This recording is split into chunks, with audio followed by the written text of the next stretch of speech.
సనాతన స్పెక్ట్రమ్ కార్యక్రమానికి స్వాగతం. మన స్టూడియోలో ఉన్నారు Hindus for plurality and equality, అదేవిధంగా జై భారత్ జాతీయ ప్రధాన కార్యదర్శి రమణమూర్తి గారు. నమస్తే రమణమూర్తి గారు. నమస్తే రమణమూర్తి గారు, మీరు ఒక స్పీచ్ వినే ఉంటారు.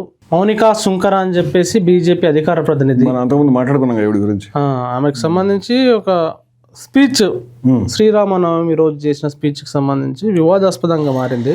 నేను వాళ్ళ ఇంటికి పోయి అడిగిన, మీకు కొడుకున్నాడు కదా, వీడిని పోయి వాడిని చంపి పిల్లలు తీసుకురమ్మని చెప్తారా? మీరు ఏంది ఇట్లా మాట్లాడుతున్నారు? నాకు ఒకడే కొడుకు పుట్టిండు అనుకుంటున్నాను, ఎట్లా అంటున్నారు? మీకు అసలు ఏం మనసు ఉన్నది మీకు అని అంటే, అది పోయింది, అది పెళ్లి చేసుకుని పోయింది, అప్పుడే అది నాకు చచ్చిపోయినట్టు నేను అనుకుంటున్నాను, వీని కూడా పంపించండి అంటే. వాడు చిన్నపిల్లగాడు, వాడిని ఎట్లా పంపిస్తా అట్లా అంటాడు. మరి నువ్వేం చేస్తున్నావు? ఉప్పు కారం తింటలేవా?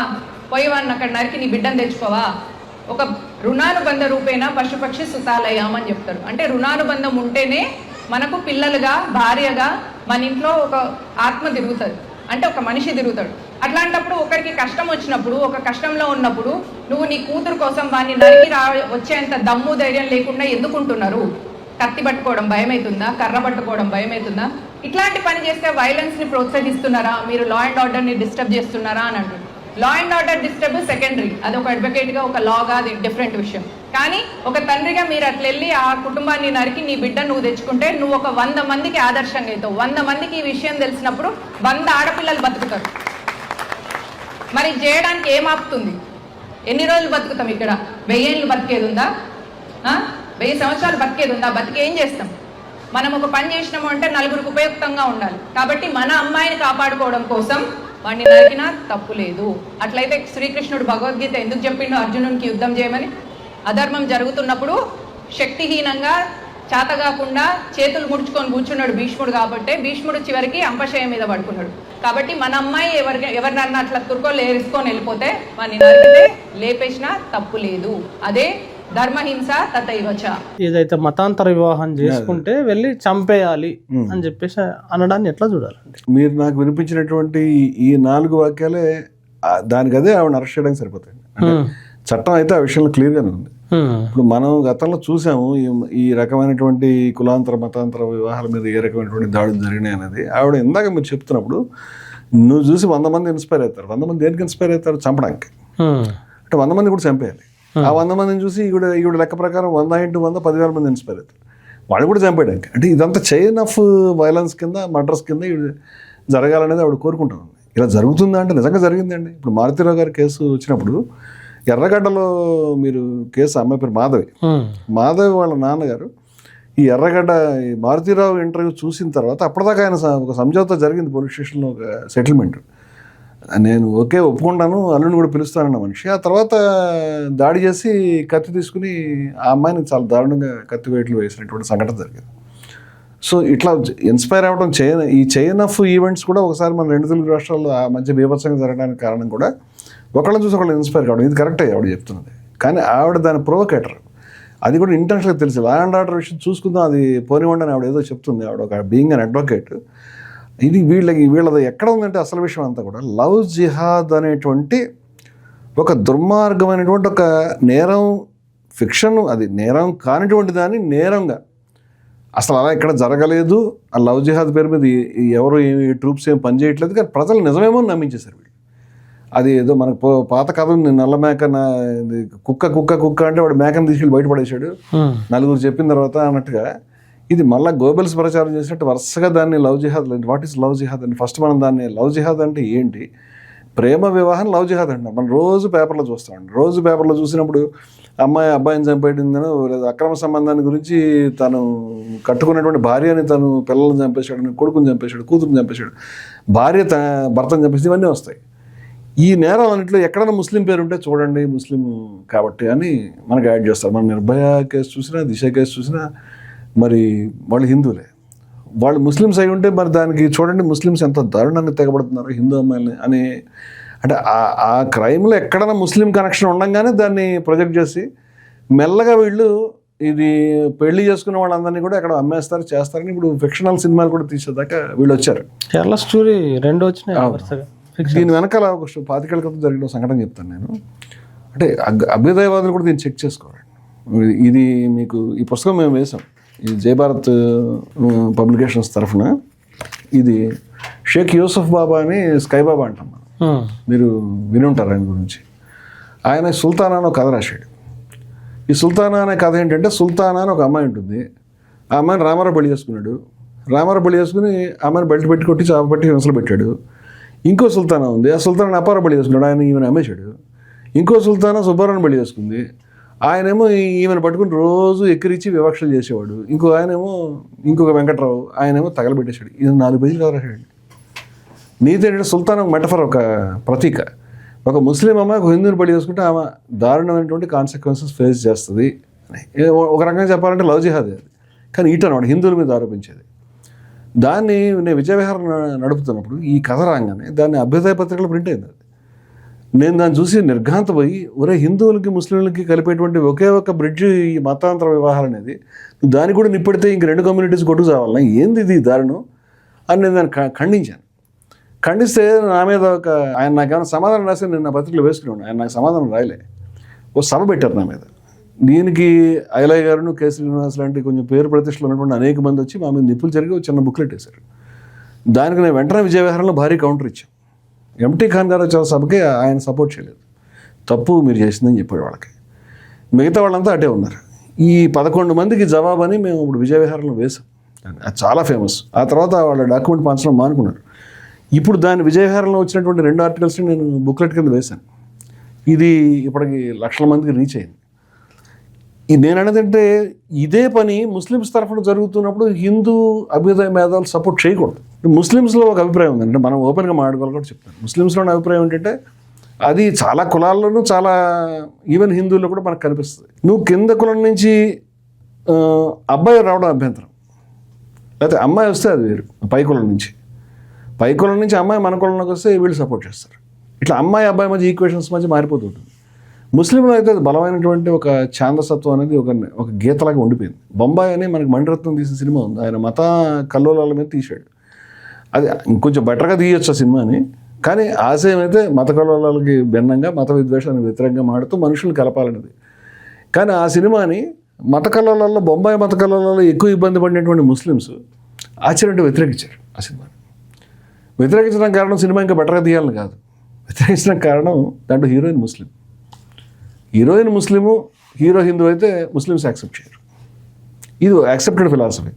ధనుష్ది ఒక సినిమా వచ్చింది చాలా కాలం క్రితం, రాంజాన్ అనుకుంటాను పేరు, హిందీ మూవీ. ఫస్ట్ టైం ధనుష్ని హిందీలో హీరో కింద పెట్టి, అనిల్ కపూర్ కూతురుని హీరోయిన్ కింద పెట్టి సినిమా తీసారు. హిట్ అయింది కూడా. ఆ సినిమా పాకిస్తాన్ రిలీజ్ చేయంటే పాకిస్తాన్ అబ్జెక్ట్ చేసింది, మేము రిలీజ్ చేయాలి. సింపుల్ రీజన్ ఏంటంటే, ముస్లిం అమ్మాయి హిందూ అబ్బాయి పెళ్లి చేసుకోవడం మా మతానికి విరుద్ధం అని ఇప్పటికి కూడా ప్రోగ్రెసివ్ ముస్లిమ్స్ కూడా చాలామంది మాట్లాడతారు. అంటే ఈ కట్టడలు మీరు పక్కన పెట్టాలండి. మళ్ళీ ముస్లిం ఛాందసులకి హిందూ ఛాందసులు ఎవరైనా మనం చెప్తాం. మనం అంటే అందరూ అలా ఉన్నారంటే అందరూ ఖచ్చితంగా అలా లేరు. కానీ హిందూ ముస్లిమ్స్ మధ్య జరిగేటువంటి వివాహంలో అంటే వీళ్ళ మెయిన్ కాన్సెప్ట్ ఏంటంటే, వాళ్ళు ప్రేమిస్తుంటే ముస్లిం అబ్బాయి ఎలాగైనా హిందూ అమ్మాయిని పడగొట్టి పెళ్లి చేసుకుని ఆమెను ఎక్కడ ISIS తీసుకుపోదామని ఎక్కడ జరుగుతున్నాయండి. We can show you thousands and thousands of couples, Hindu Muslim couples పెళ్లి చేసుకునే వాళ్ళు. చాలామంది పెళ్లి చేసుకున్న తర్వాత భర్త మతాన్ని అనుసరించడం లేదా భర్త కులాన్ని అనుసరించడం జరుగుతుంది, జరగట్లేదని నేను అనట్లేదు. కానీ కొంతమంది ఇండిపెండెంట్గా ఉండి వాళ్ళ మతాన్ని వాళ్ళు ఫాలో అవుతున్నటువంటి కపుల్స్ కూడా నేను చూపించగలుగుతాను. మా అధ్యక్షురాలు ఒక ముస్లిం మహిళ, జయభారత్ అధ్యక్షురాలు, నేను ప్రధాన కార్యదర్శి. ఆవిడ పూనాలో ఉంటారు. ఆవిడ పేరు సైరా షేక్. ఆవిడ ఒక ముస్లిం మహిళ. ఆవిడ తన బిడ్డకి, తన కూతురికి హిందూనిచ్చి పెళ్లి చేసింది. ఆవిడ హిందూనిచ్చి పెళ్లి చేద్దామని వెతికి పెళ్లి చేసింది కాదు, వాళ్ళిద్దరు ప్రేమించుకుంటే ఆమె సంతోషంగా నాకేం అభ్యంతరం లేదని ఆవిడ పెళ్లి చేసింది. దాన్ని ముస్లిం ఛాందసులు వ్యతిరేకించారు. ఆవిడ కుటుంబం సొంతంగా వ్యతిరేకించింది. ఆవిడ చాలా ధైర్యంగా నిలబడి, మీరు ఏం వ్యతిరేకించండి, నేను పెళ్లి చేస్తాను అంటే, నీ యొక్క డెడ్ బాడీని మా కబ్రస్థానంలోకి రానేమో అని చెప్పారు ఆవిడ దగ్గర బంధువులు. మా జయభారత్లో ఏంటంటే ఖచ్చితంగా సభ్యులు అనేటువంటి వాళ్ళు బాడీ డొనేట్ చేయాల్సిందే. నేను జయభారత్ అధ్యక్షురాలని, నా బాడీ హాస్పిటల్కి వెళ్తుంది, కబ్రస్థానికి వెళ్ళదు, ఉంచుకోండి మీ కబ్రస్థానం చెప్పింది. ఆవిడ డేర్గా చేసి పెళ్లి చేసింది. ఆ కపుల్ చక్కగా ఉంటారు. ఇలా నేను వందల సంఖ్యలో అనేక మంది కపుల్స్ నేను చూపించగలుగుతాను. మనకు చరిత్రలో కూడా అరుణ్ ఆసిఫ్ అలీ దగ్గర నుంచి అనేక మంది జంటలు మనకు కనిపిస్తారు. మనం వాళ్ళందరినీ చూపించగలుగుతాం. వ్యక్తులు చేసుకునేటువంటి ఒక ప్రేమ నిర్ణయం అది మామూలుగా జరిగేటువంటి విషయం. దాన్ని ఒక జిహాద్తో ముడిపెట్టి వాళ్ళు ఇదే పని మీద తిరుగుతున్నారు హిందూ అమ్మాయిని అట్రాక్ట్ చేయడానికి అన్నట్టుగా ప్రొజెక్ట్ చేసి ఎన్ని వివాహాలు జరుగుతున్నాయి. ఏమైనా డేటా ఉందా? ఇప్పుడు ఆవిడ డేటా 8 లక్షల మంది ఆవిడ ఆ స్పీచ్లో విన్నానండి. 8 లక్షల మంది ప్రతి ఏడాది కూడా హిందూ బాలిక అమ్మాయిలంట ముస్లిమ్స్ పెళ్లి చేసేసుకున్నారంట. ఆవిడ ఎంత దారుణమైన లెక్క చెప్పిందంటే 8 లక్షలు మన దగ్గర ఉంటారంట, 8 ఇద్దరు పిల్లల కంటే అంటే 8 × 16 24 లక్షల మంది హిందువులు పెరిగేవారట. ఇప్పుడు ఈవిడ అటు వెళ్ళిపోవడం వల్ల 8 వాళ్ళ 3 పిల్లలు కనిపిస్తారట. ఈవిడికి తెలుసు, ఈవిడికి 24 + 3 32 లక్షలు వాళ్ళు పెరిగిపోయారట. 24 మైనస్ అంటే 32% కలిపితే ఇంకా పెద్ద అంకే చెప్తుంది ఈవిడ. నీ దగ్గర ఉన్న డేటా ఏంటి, దేని ప్రకారం చెప్తున్నావు, ఎప్పుడైనా ఎవరైనా సర్వే చేశారా, ఎప్పుడన్నా ఇంతమంది పెళ్లి చేసుకున్నారని ఏమైనా లెక్క ఉంది? ఏమి ఉండదండి. అంటే ఏదో అథెంటిక్ డేటా మీ దమ్ముంటే డేటా తీయండి. అంటే ముస్లిమ్స్ హిందువులు పెళ్లి చేసుకోవట్లేదా?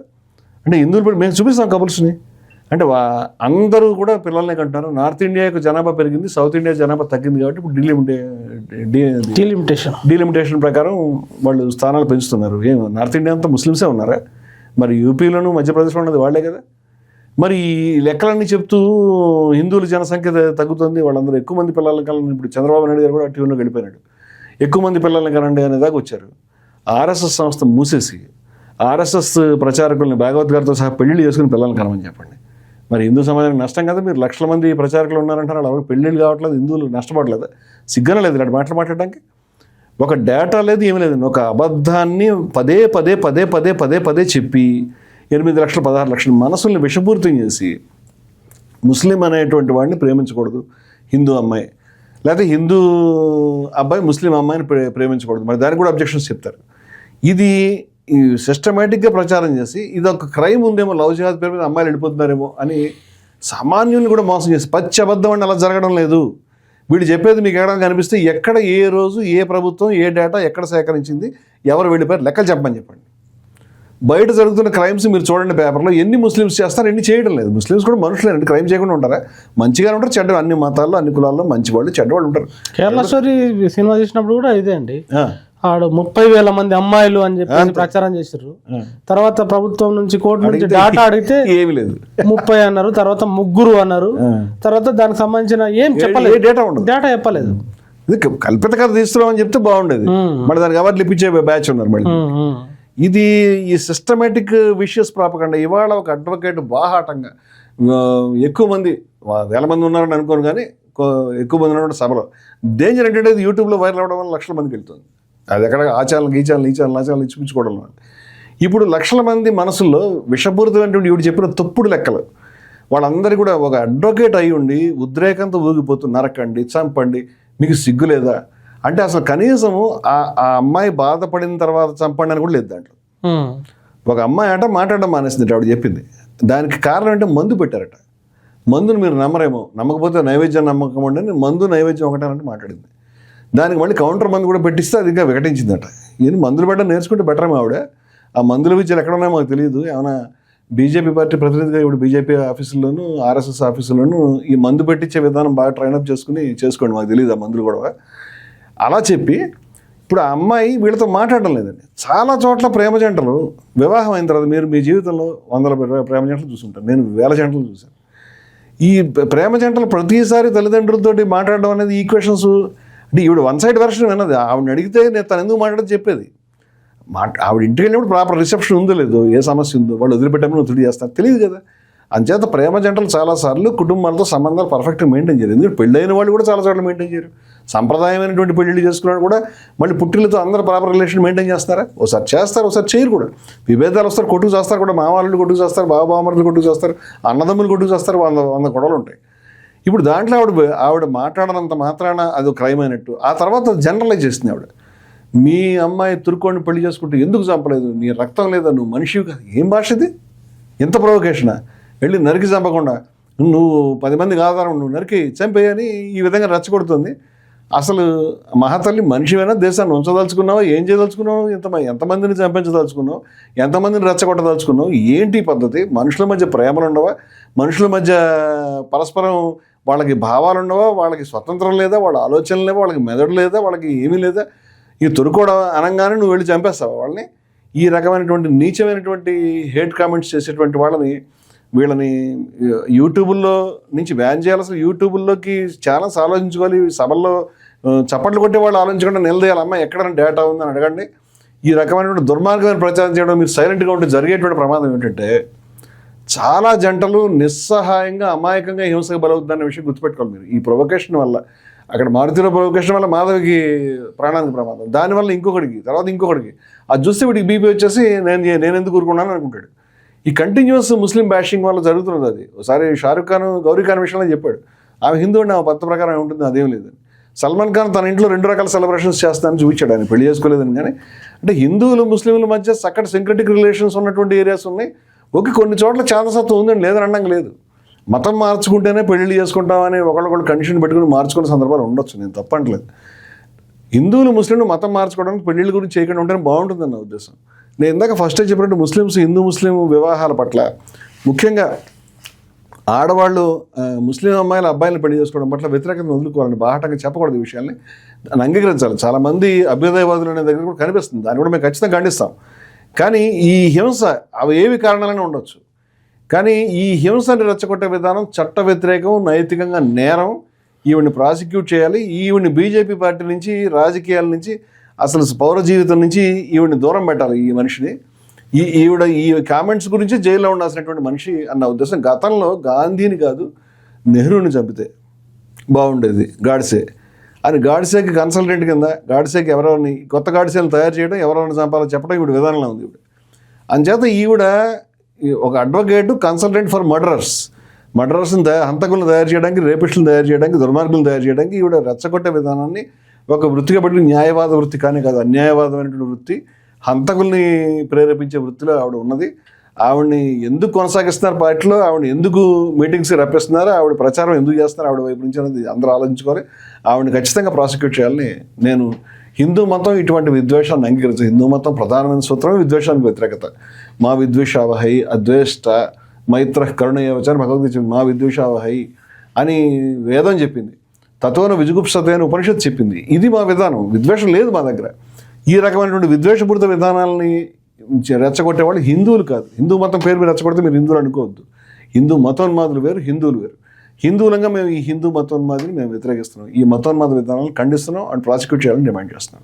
అంటే ఇక్కడ భారత రాజ్యాంగం ప్రకారం కేంద్ర ప్రభుత్వాలు ఈ మతాంతర వివాహాలకి, కులాంతర వివాహాలకి ఏంటి కంపన్సేషన్స్ ఇస్తాయి, సపోర్ట్ మద్దతుగా వాళ్ళకి కొంచెం ప్రభుత్వ ఇన్సెంటివ్స్ ఇస్తారు. అది పెంచాలి, వాళ్ళ గురించి అనుకూలంగా చట్టం చేయాలని మనం ఇలాంటి డిమాండ్ చట్టాల చేస్తాం. నేపథ్యంలో నేను 46 రణబేరి సభలని మేము ఈ కులాంతర మతాంతర వివాహాలు జంటలుగా నేను సభలు పెట్టాను మొత్తం 2 తెలుగు రాష్ట్రాల్లో. చాలా చోట్ల వేదికల మీద పెళ్లిళ్ళు జరిగినాయి. చాలా చోట్ల మేము పోలీస్ స్టేషన్స్ దాడులు జరిగిన సందర్భాలు ముట్టడించాం. దాంట్లో హిందూ ముస్లిం కేసులు కూడా ఉన్నాయి. నేను అనేది ఏంటంటే దీనికి ప్రభుత్వాలు ముందుకొచ్చి ఆ జంటను రక్షించాలి. ఇలాంటి దుర్మార్గులు హింసను రెచ్చగొట్టే వాళ్ళని కట్టడి చేయడం అనేది హింస పెరగకుండా చూడడంలో ప్రధానమైన భాగం.